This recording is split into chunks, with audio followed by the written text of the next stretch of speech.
اور عرض کی یا رسول اللہ حسان آپ کی نام پڑھنا چاہتا ہے، حسان آپ کی تعریف کرنا چاہتا ہے۔ میرے آقا نے فرمایا حسان ذرا ٹھہر جا، ذرا رک جا۔ مسجد نبوی ہے، سرکار نے اپنی چادر مبارک اپنے کاندھے سے اتاری اور اس کا بچھا کر ممبر لگا دیا۔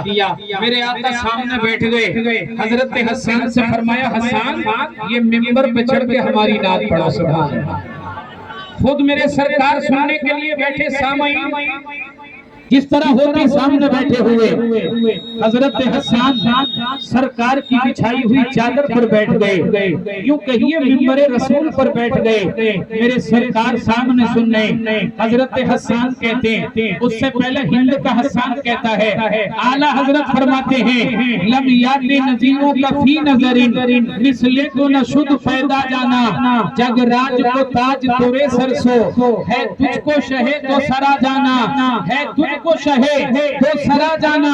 اور میرے امام نے فرمایا اللہ کی سرتابہ قدم شان ہے یہ، اللہ کی سرتابہ قدم شان ہے یہ، انسان نہیں انسان وہ انسان ہے یہ، انسان نہیں انسان وہ انسان ہے یہ۔ اور قرآن کو ایمان بتاتا ہے انہیں، ارے ایمان یہ کہتا ہے میری جان ہے یہ، ایمان یہ کہتا ہے میری جان ہے یہ۔ اب حضرت حسان نے سرکار کی نعت پڑھنا شروع کیا۔ حضرات ذرا توجہ چاہوں گا، حضرت حسان کہتے ہیں وَأَحْسَنُ مِنْكَ لَمْ تَرَ قَطُّ عَيْنِي وَأَجْمَلُ مِنْكَ لَمْ تَلِدِ النِّسَاءُ خُلِقْتَ مُبَرَّأً مِنْ كُلِّ عَيْبٍ كَأَنَّكَ قَدْ خُلِقْتَ كَمَا تَشَاءُ۔ اب ذرا اس کا ترجمہ سن لیں، عربی میں ہے، ہم تو ہندوستانی ہیں، عربی بھاشا تو سب کو نہیں آتی، کوئی پڑھا لکھا ہوگا تو وہ جانتا ہوگا، ہمیں پتہ ہے یا دو چار پھر رستم بھی ہوتے ہیں کچھ پڑھے ہوئے، یعنی اسکول میں بھی عربی کہیں پڑھائی جاتی ہے، اونچی پڑھائی کسی نے کی ہوگی تو کہتے ہیں وَأَحْسَنُ مِنْكَ لَمْ تَرَ قَطُّ عَيْنِي وَأَجْمَلُ مِنْكَ لَمْ تَلِدِ النِّسَاءُ خُلِقْتَ مُبَرَّأً مِنْ كُلِّ عَيْبٍ كَأَنَّكَ قَدْ خُلِقْتَ كَمَا تَشَاءُ۔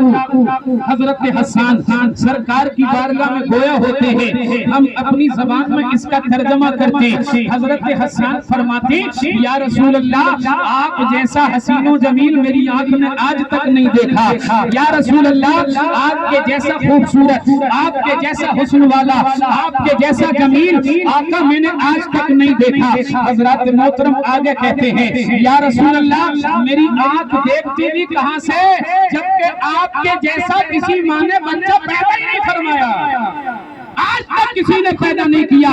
اب قابل غور بات یہ ہے، توجہ کرنے کے نقطے پکڑا کرو، قابل غور بات کیا ہے وہ یہ ہے حضرت حسان نے فرمایا یا رسول اللہ آپ کے جیسا حسین و جمیل میں نے نہیں دیکھا۔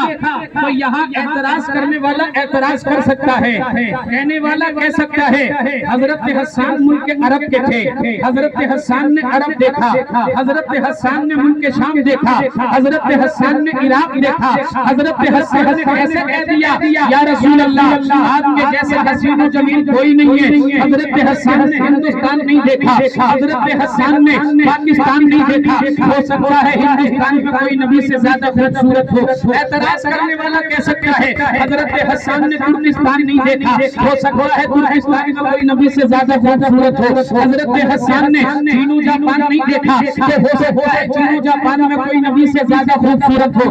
حضرت حسان نے ملیشیا نہیں دیکھا، انڈونیشیا نہیں دیکھا، ہو سکتا ہے کہ ملکوں کے اندر کوئی نبی سے زیادہ خوبصورت ہو۔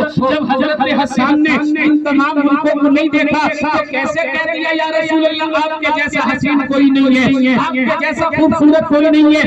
آپ اس اعتراض کا جواب اس سے پوچھتے ہیں جس نے ہندوستان بھی دیکھا ہے، جس نے پاکستان بھی دیکھا ہے، جس نے ترکستان بھی دیکھا ہے، جس نے چین و جاپان بھی دیکھا ہے، جس نے عرب بھی دیکھا ہے، عراق کو بھی دیکھا ہے، جس نے حضرت آدم کو دیکھا ہے، حضرت نوح کو دیکھا ہے، تمام انبیاء کو دیکھا ہے۔ چلتے ہیں معراج کی رات ہے، حضرت محترم جبرائیل کا ساتھ ہے، میرے آقا حضرت جبرائیل سے کہتے ہیں حضرت جبرائیل وہ ہیں انہوں نے کائنات کے فطرے کو دیکھا ہے، کائنات کے چپے کو دیکھا ہے، الٹ کر کے دیکھا ہے، زمین آسمان دیکھے ہیں، دونوں جہان دیکھے ہیں۔ حضرت جبرائیل سے پوچھتے ہیں حضرت حسان پہ تو اعتراض ہو سکتا ہے لیکن روح القدس پہ اعتراض کون کرے گا؟ اے جبرائیل ذرا آپ ہی بتائیے حضرت حسان نے تو کچھ ملکوں کے لوگوں کو نہیں دیکھا مگر آپ نے تو حضرت آدم کو دیکھا ان کی امت کو بھی دیکھا حضرت شیش کو دیکھا ان کی امت کو بھی دیکھا حضرت نوح کو دیکھا ان کی امت کو بھی دیکھا حضرت موسیٰ کو دیکھا ان کی امت کو آپ نے دیکھا حضرت عیسیٰ تلک تمام انبیاء کرام کی امتوں کو آپ نے دیکھا اور ان کی امتوں کو دیکھا۔ اے جبرائیل